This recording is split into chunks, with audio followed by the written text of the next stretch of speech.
रायपुर दक्षिण विधानसभा सीट के प्रत्याशी अदारी बृजमोहन अग्रवाल के टिकट के कटे के बाद सुनील सोनी का ये टिकट अब मिले आवे एकर शुभकामना दिन हवे 8 बार के विधायक बृजमोहन अग्रवाल सुनील सोनी ला भाजपा शनिवार के रायपुर दक्षिण विधानसभा उपचुनाव पर सुनील सोनी ना प्रत्याशी घोषित कर दे हैं। बता दें कि सुनील सोनी रायपुर से पहले सांसद के रूप में भी चुनाव लड़के जीत चुके हैं। पार्षद से राजनीतिक सफलता शुरू करने वाला सुनील सोनी नगर निगम पार्षद के बाद महापौर बनी और फिर एक बार आरडीए के अध्यक्ष भी रह चुके हैं। बृजमोहन अग्रवाल अपन पारंपरिक सीट से प्रत्याशी के रूप में सुनील सोनी के ही नाम दे रही है। एक स्थिति पार्टी हाईकमान डहाले सुनील सोनी ही विधायक के रूप में प्रत्याशी बनाए गए हैं। इस सीट में 13 नवंबर के मतदान हुई, 23 नवंबर की मतगणना हुई। प्रत्याशी चुने जाए के बाद बृजमोहन अग्रवाल सुनील सोनी ला बधाई दिन और जनता से उनका समर्थन करे पर अपील भी जारी करेंगे।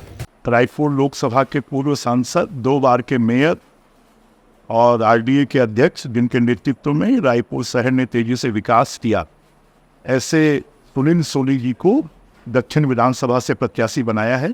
मैं उनको बहुत बहुत शुभकामनाएं देता हूं और रायपुर दक्षिण की जनता से इस बात का निवेदन आग्रह करता हूं कि वो जिस प्रकार से मेरे प्रति प्रेम, स्नेह और आशीर्वाद जनता ने दिखाया, वैसे ही सुनील सोनी जी को प्रति भी दिखाएं और भारी मतों से उनको जिताएं और कमल फूल को खिलाएं और तेजी से दक्षिण विधानसभा का विकास कराएं। Bureau report, Telangana news.